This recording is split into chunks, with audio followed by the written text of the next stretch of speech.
이 시간 열왕기상 13장 15절부터 34절까지 저와 여러분이 교독하시겠습니다. 제가 먼저 15절 읽겠습니다. 그가 그 사람에게 이르되 나와 함께 집으로 가서 떡을 먹으라.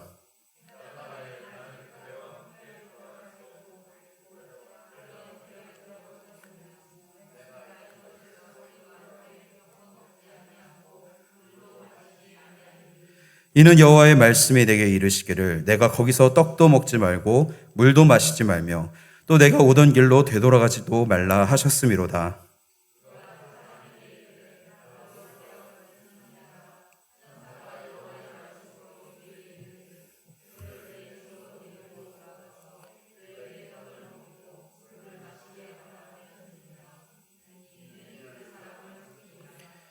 이에 그 사람이 그와 함께 돌아가서 그의 집에서 떡을 먹으며 물을 마시니라.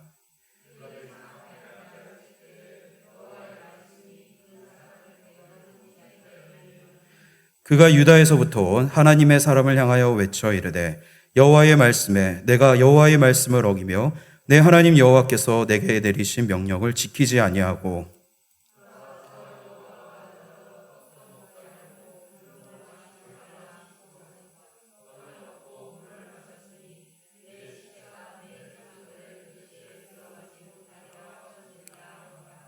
그리고 자기가 데리고 온 선지자가 떡을 먹고 물을 마신 후에 그를 위하여 나귀의 안장을 지우니라.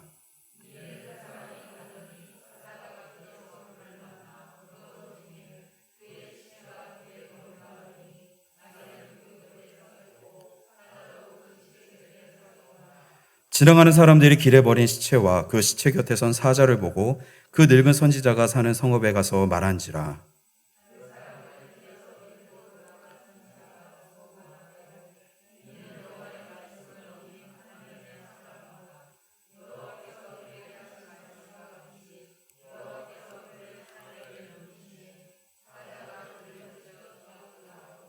이에 그의 아들들에게 말하여 이르되 나를 위하여 나귀의 안장을 지우라. 그들이 안장을 지우매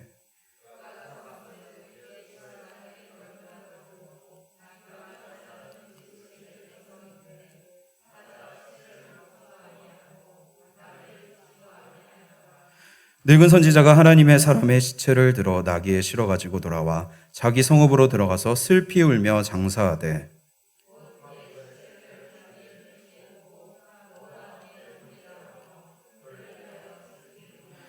그 사람을 장사한 후에 그가 그 아들들에게 말하여 이르되 내가 죽거든 하나님의 사람을 장사한 묘실에 나를 장사하되 내 뼈를 그의 뼈 곁에 두라.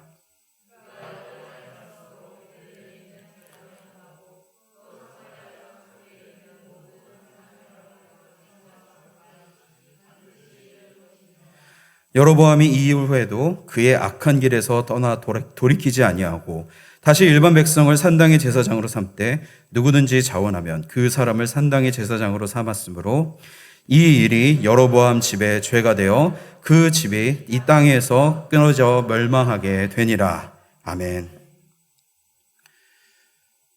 반갑습니다. 정말 오랜만에 다시 이렇게 금요기도의 자리에서 만나게 되었는데 무엇보다도 오늘 이 자리에 나오신 모든 분들과 또 이 영상으로 보시는 모든 성도님들께 하나님의 복이 임하기를 간절히 축원합니다. 오늘 본문의 시대적 배경은 이스라엘이 이제 솔로몬이 죽고 난 뒤 이후로 유다와 이 베냐민 지파를 제외한 나머지 지파들이 여로보암을 북이스라엘 초대왕으로 추대하며 이스라엘이 남유다와 또 북이스라엘 두 왕국으로 분열되었던 초기 상황에 이루어진 일입니다. 여로보암은 열왕기에서 악한 왕의 대명사로 불립니다. 오늘 본문의 앞장인 12장을 보시면 여로보암이 왜 악한 왕인지에 대해서 자세히 알려주고 있는데 핵심은 바로 우상숭배에 있었습니다. 여로보암을 필두로 이 남유다와 북이스라엘로 갈라지긴 했지만 여호와의 성전은 여전히 이 남유다에 위치한 예루살렘에 있었기 때문에 북이스라엘 백성들은 여전히 이 예배를 드리기 위해서 남유다로 가는 일들이 빈번하게 일어났습니다. 그러자 여로보암 왕으로서는 어떠했을까요? 이 백성들의 마음이 성전이 있는 이 남유다로 떠날 것이 당연히 염려가 되었을 것입니다.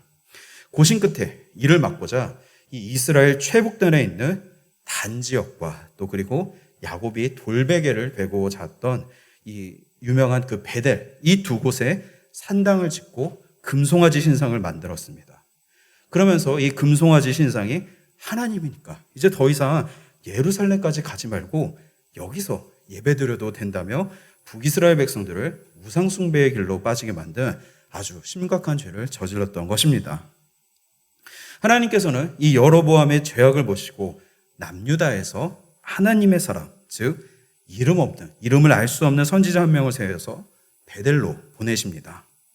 이 하나님의 사람이 베델에 있는 산당에 이르렀을 때 때마침 이 여로보암 왕이 자기 마음대로 만든 이 산당과 또 제단에서 종교 지도자들과 또 백성들과 함께 우상 신상에 예배를 드리고 있었습니다.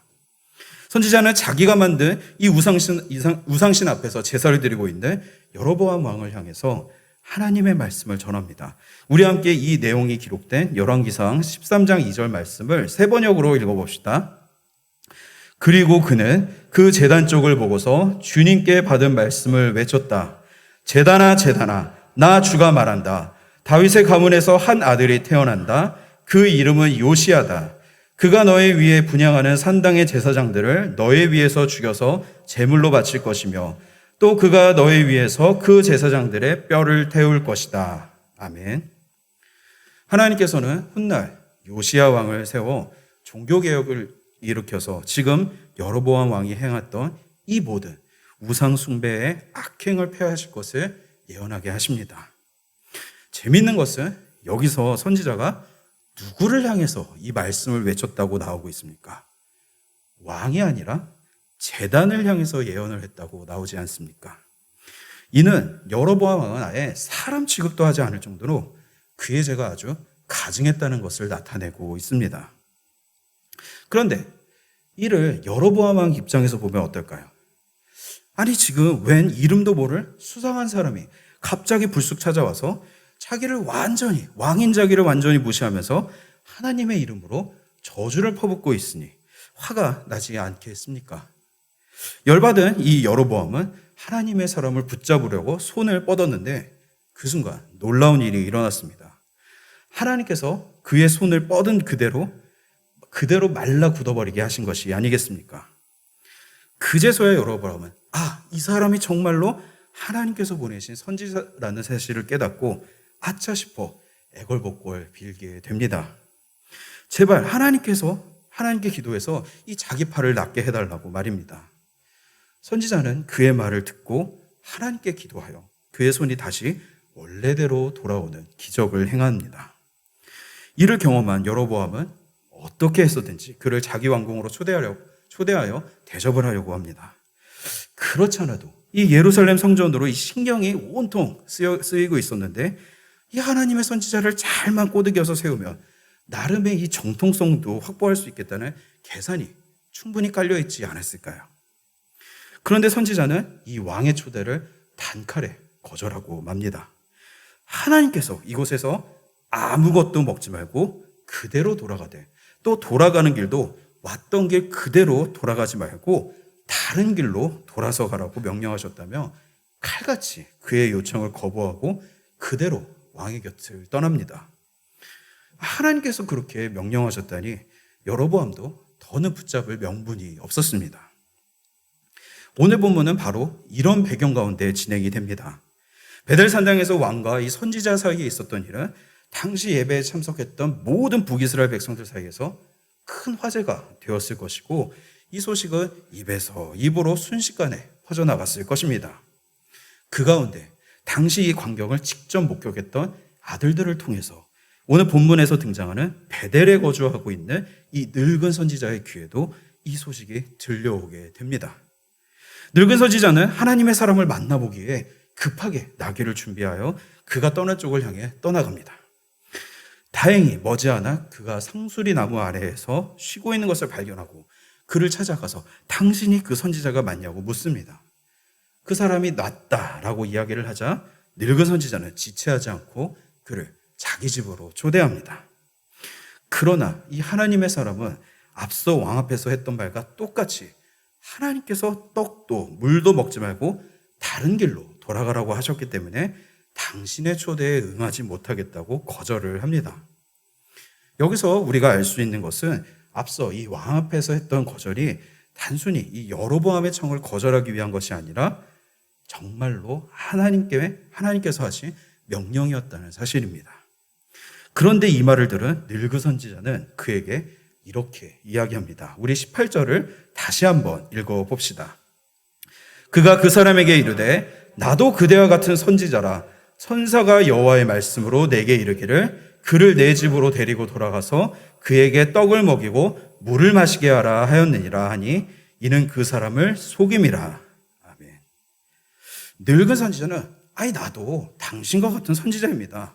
근데 하나님께서 천사를 보내셔서 나한테 말씀하셨는데 당신은 우리 집에 초대해서 든든하게 잘 대접하라고 했으니 걱정하지 마십시오 라고 말을 하는 것이 아니겠습니까? 우리가 겉보기에도 별 이상이 없어 보이는 이야기인데 오늘 성경은 이에 대해서 뭐라고 평가하고 있습니까? 지어낸 거짓말이라고, 속임이라고 평가하고 있습니다. 그렇지만 그가 자신을 선지자라고 소개했을 뿐만 아니라 그렇지 않아도 아무것도 먹지 못한 채 유다에서 베델로 갔다가 또 쉬지 않고 다시 그 먼 길을 삥 돌아가야 하는 이 무명의 선지자 입장에서는 하나님께서 자신을 불쌍하게 여겨서 이렇게 하셨나 보다 여길 수밖에 없었을 것이고 결국 그의 집으로 따라가서 함께 식사를 하게 됩니다. 그런데 이 즐겁게 식사를 하는 가운데 갑자기 늙은 선지자에게 이번에는 정말로 하나님의 말씀이 임합니다. 이 내용이 21절과 22절에서 나오는데 여기서 하나님의 말씀의 핵심은 선지자가 하나님의 말씀을 어겼으니 죽게 될 것이다 라는 말씀이었습니다. 22절에 보면 하나님께서 내 시체가 내 조상들의 묘실에 들어가지 못할 것이라고 하시고 계시는데 이는 당시 근동지방에서 아주 심각한 저주로 여겨지는 일이었습니다. 따라서 지금 이 사람의 죽음은 사실상 말씀을 어긴 심판이자 저주와도 같다는 것이었습니다. 결국 식사를 마친 후 길을 떠난 하나님의 선지자는 갑자기 나타난 사자에게 물려 죽임을 당했고 늙은 선지자는 그곳으로 가서 그의 시체를 가져다가 자기 묘실에다가 장사를 지내줍니다. 여러분, 지금 이 내용을 한번 쭉 살펴봤는데 어떻습니까? 지금 이 내용이 납득이 되십니까? 아니, 무명의 선지자는 지금 목숨을 걸고 하나님의 말씀을 따랐는데 단순히 자기를 속인 이 거짓말에 속아 넘어갔다는 이유로 저주를 받듯이 죽었습니다. 억울하다면 억울했지 그가 죽임을 당하는 게 정말 옳은 일이었을까요? 대체 공평과 정의를 말하시는 하나님께서 어째서 이렇게 무참한 이런 무지막지한 심판을 그에게 내리셨던 것일까요? 그리고 무엇보다 오늘 본문은 대체 우리에게 무엇을 알려주려는 것일까요? 이 거짓말을 말하는 것보다 속아 넘어가는 게 더 악하고 저주를 받을 정도로 죄가 된다는 것을 우리에게 경고하려는 것일까요? 물론 그렇지 않습니다. 오늘 본문을 통해 하나님께서 말씀하시고자 하는 바는 매우 분명합니다. 먼저 첫 번째로 하나님의 이 약속의 말씀은 그대로 이루어진다는 것입니다. 지금 이 시대가 어떤 시대입니까? 이스라엘이 두 왕국으로 분열되고 특히 지금 이 사건이 일어난 장소인 북이스라엘은 여로보암 왕이 금송아지 신상을 하나님이라고 우상 숭배하고 또 제사법을 자기 마음대로 고치는 등 죄악이 가득한 시대였습니다. 이런 때에 선지자를 통해서 모든 북이스라엘 사람들이 보는 앞에서 하나님의 예언이 선포되었습니다. 그런데 이 북이스라엘 사람들이 선지자가 선포한 이 하나님의 말씀을 아무 의심 없이 그대로 믿었을까요? 그렇지가 않았습니다. 여로보암 왕조차도 손이 마르는 이 징벌을 당하기 전까지는 선지자의 이 선포에 분노하며 해코지를 했을 정도로 가볍게 하나님의 말씀을 여겼습니다. 그뿐만이 아닙니다. 이스라엘 백성들이 선지자의 예언을 믿지 않았다는 것을 단적으로 보여주는 예가 바로 이 늙은 선지자의 태도입니다. 하나님께서 선지자에게 아무것도 먹지 말고 돌아가라고 분명하게 말씀하셨다고 했는데도 불구하고 늙은 선지자는 하나님의 천사까지 들먹이면서 거짓으로 이 선지자를 속이는 과감한 행동을 했습니다. 왜 그랬을까요? 그는 하나님의 말씀이 사실이라고 믿지 않았던 것입니다. 어쩌면 오늘 본문에 묘사되지는 않았지만 그는 일부러 하나님의 말씀을 어기게 해서 이 정말로 하나님의 예언이 사실인지 여부를 알고 싶었던 것인지도 모르겠습니다. 그런 가운데 하나님께서는 이 선지자의 죽음을 통해서 말씀이 그대로 이루어질 것을 확증하신 것입니다. 너희들이 지금 가볍게 여기고 믿지 못하고 있지만 보아라, 내 말은 한치의 오차도 없이 그대로 이루어질 것이라고 말입니다. 하나님의 말씀이 희귀하여 제대로 믿지 못하는 그런 혼란스러운 시대일수록 오히려 더욱 하나님의 말씀이 더욱 분명하게 드러났던 것입니다. 비슷한 시대로 사사시대가 있었는데 우리 사무엘상 3장 1절을 함께 읽어봅시다. 아이 사무엘이 엘리 앞에서 여호와를 섬길 때에는 여호와의 말씀이 희귀하여 이상이 흔히 보이지 않았더라. 아멘. 사사시대는 말씀이 희귀한 시대였습니다. 말씀이 희귀하여지니 서로 자기의 말이 옳다 하며 마음대로 살아가게 되는 일이 벌어지고 맙니다. 여로보암 왕 역시 어떻습니까? 그 역시 이 사사시대처럼 하나님의 말씀을 따르지 않고 자기가 원하는 대로, 자기가 좋을 대로 이 우상을 세워 하나님이라고 속여서 숭배하고 제사법까지 자기 마음대로 주무르는 등 사사시대와 같은 모습을 그대로 보여주고 있습니다. 하나님께서는 그런 백성들에게 자신의 이 약속의 말씀이 변함없이 이루어진다는 사실을 분명하게 드러내신 것입니다. 신명기 28장에 보시면 하나님께서는 분명히 이 불순종을 했을 때 어떤 심판을 받을지를 주르륵 나열을 하시는데 그 가운데 33절은 이방 민족의 압제를 받는다는 사실을 분명하게 알려주고 있습니다. 즉 사사시대의 이방 민족들의 침략을 받았던 것 역시 하나님께서 단순히 기분이 나쁘셨기 때문에 화가 나서 감정대로 행하셨던 것이 아니라 언제나 그렇듯이 하나님께서는 자신이 약속하신 말씀 그대로 행하셨을 뿐이십니다. 오늘 본문에서 선지자의 죽음 역시도 이 불순종하는 이스라엘 백성을 향해 사사시대처럼 하나님께서 약속하신 말씀 그대로 행하실 것이라는 분명한 경고를 주신 것입니다. 그리고 늙은 선지자가 벌을 받지 않고 살아있었던 것도 이를 두 눈으로 목격한 자를 통해서 이 경고를 더욱 분명하게 전달하기 위함이었던 것입니다. 우리 32절을 함께 읽어봅시다. 그가 여호와의 말씀으로 베델에 있는 제단을 향하고 또 사마리아 성읍들에 있는 모든 산당을 향하여 외쳐 말한 것이 반드시 이룰 것입니다. 아멘. 이 말씀은 죽은 선지자를 장사 지낸 후 늙은 선지자가 했던 말입니다.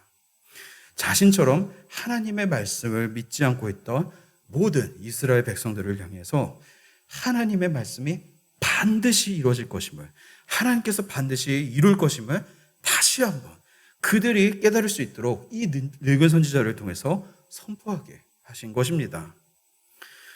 우리 역시 살아가면서 자꾸 이 말씀에 대한 확신과 믿음이 떨어질 때가 있습니다. 아니 대체 예수님께서는 속히 다시 오신다고 하셨으면서 대체 언제 오시는 걸까?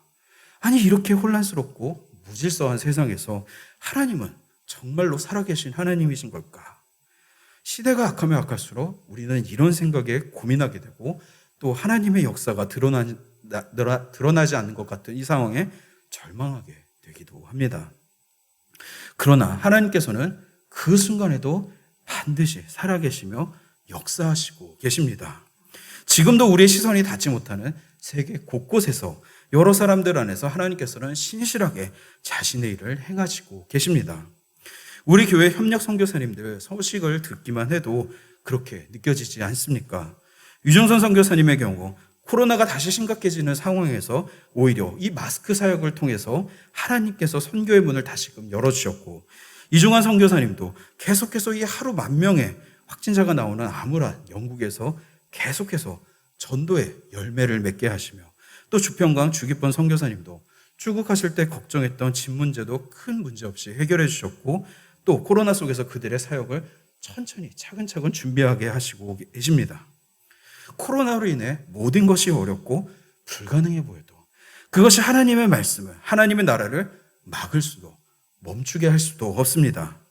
문제는 우리입니다. 우리의 좁은 시야와 우리 앞에 놓여진 이 작은 상황만을 놓고 하나님을 판단하고 있기 때문에 하나님이 작아 보일 뿐입니다.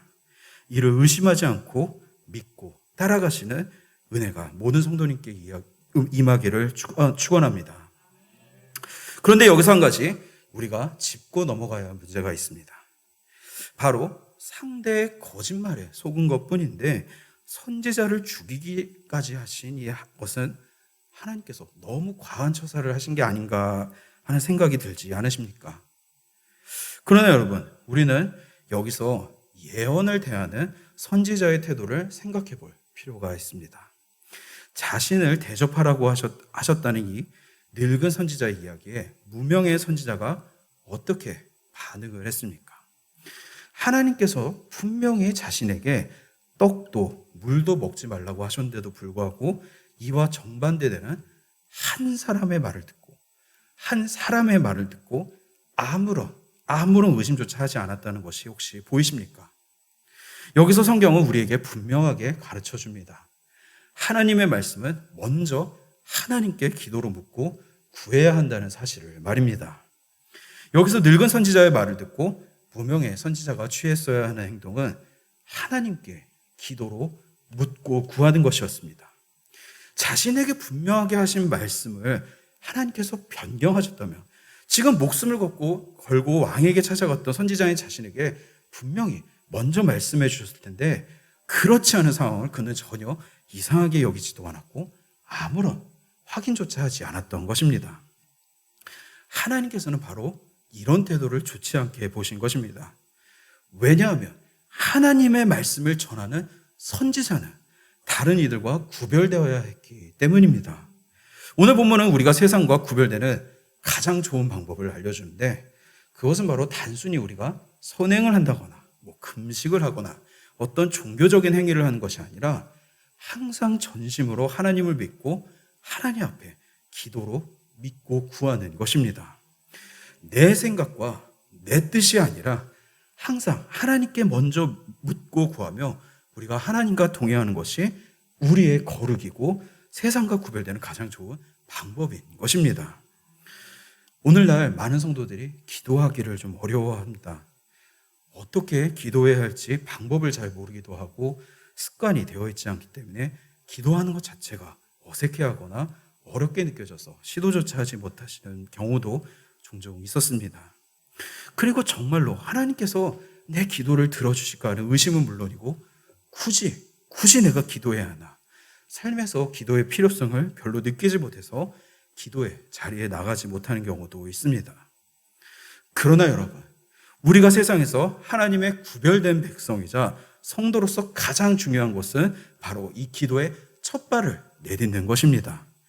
기도의 형식이 잘못되었든 그렇지 않든 우리가 기복적인 것을 위한 것이든 그렇지 않든 우선 이 기도의 첫 걸음을 떼는 것이 정말로 중요합니다. 기도를 한 적이 없는데 어떻게 하나님과 친밀한 관계를 나눌 것이고 또한 하나님께서 기도에 응답하실지 안 하실지 그분이 정말로 역사하실지 안 하실지를 우리가 어떻게 할 수 있겠습니까? 성경을 읽고 다른 이들의 기도 응답을 들으면 되지 않냐고 생각할 수 있지만 남의 이야기는 어디까지나 남의 이야기일 뿐입니다. 믿음의 성장은 남의 이야기가 아니라 하나님을 경험하는 나의 이야기를 써내려고 할 때 비로소 가능해집니다. 글씨 속에 갇혀있는 하나님이 아니라 내 삶에 살아 숨쉬는 하나님의 손길과 능력을 체험하지 못한다면 우리 신앙은 언제나 답보 상태에 있을 수밖에 없습니다. 신앙의 선배들이 기도를 통해 하나님과 대화하며 하나님을 경험하셨듯이 나 역시 하나님과 기도를 통해 묻고 구하며 그 응답을 경험해야 합니다. 그 가운데 우리의 기도가 처음에는 기복적인 기도였을지는 몰라도 기도를 통해 응답하시는 이 하나님의 응답과 역사를 경험하는 사람은 자연스레 이 기도의 방향 역시 달라질 수밖에 없습니다.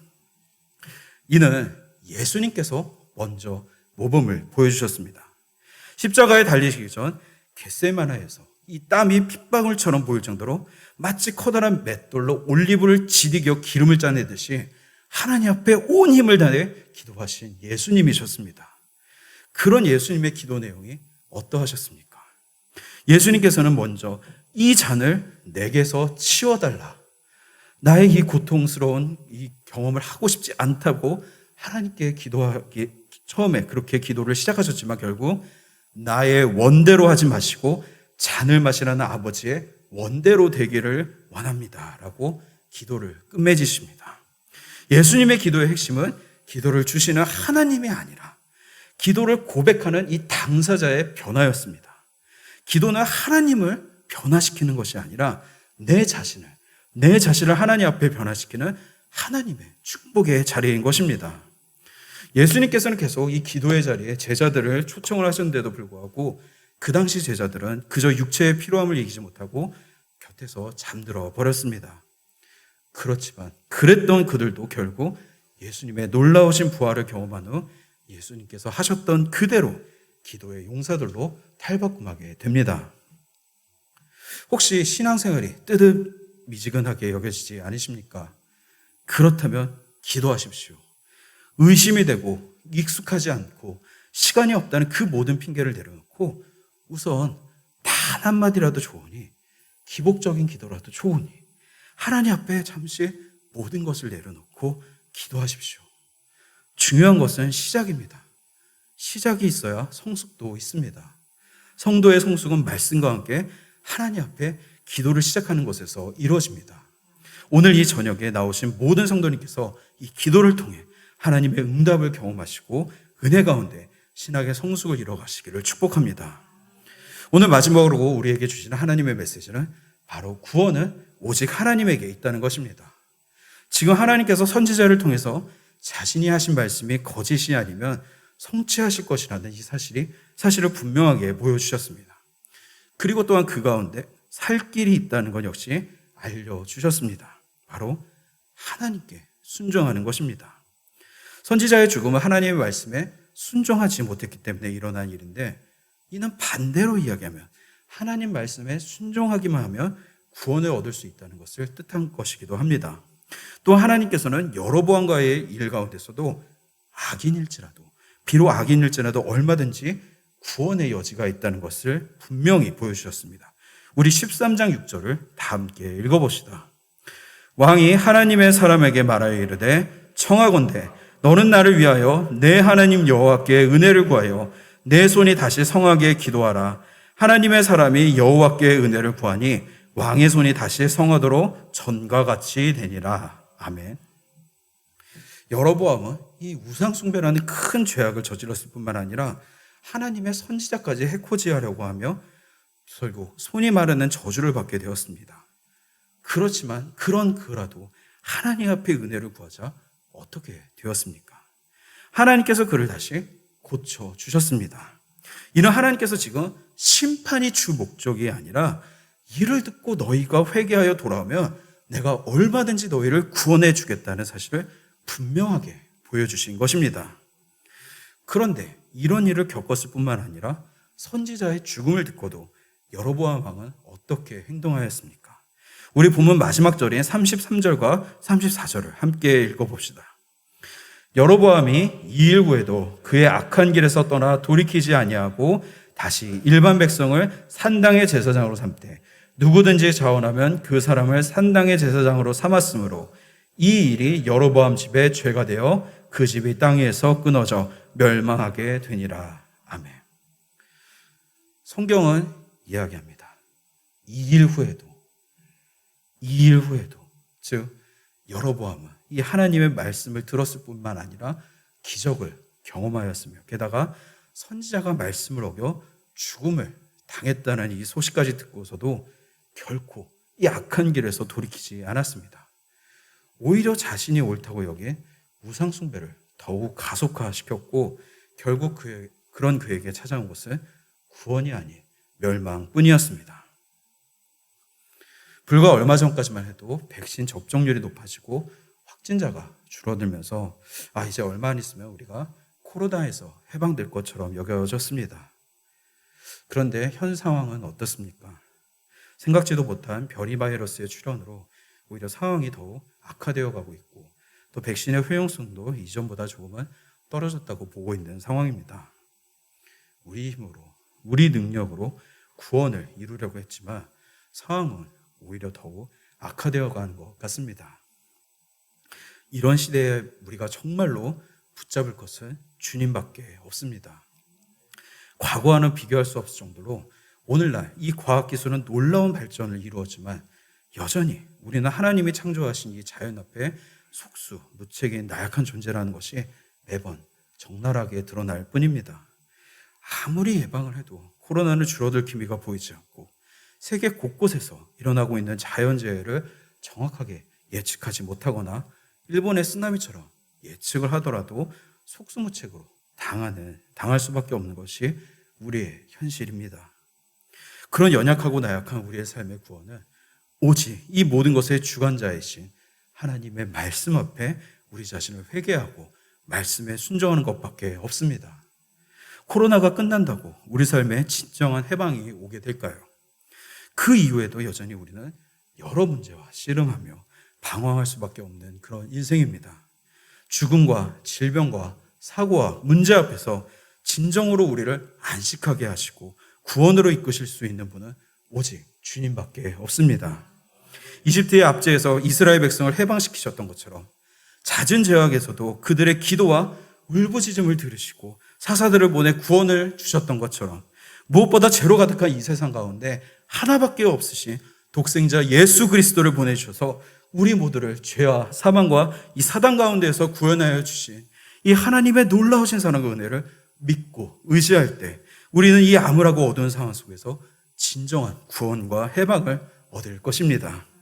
오늘 이 시간 무엇보다 이 전지전능하신 만물의 창조주이신 하나님 앞에 다시금 우리의 신앙을 위해 믿음의 기도를 드리시며 하루속히 모든 인류를 코로나뿐만 아니라 인류의 가장 근원적인 이 문제인 죄악 가운데에서 구원하여 주시기를, 그리고 주님이 다시 오시 이 구원의 완성의 날을 믿음으로 그날을 꿈꾸며 기도하시는 복된 성도님들 다 되실 수 있기를 우리 주님의 이름으로 축원합니다.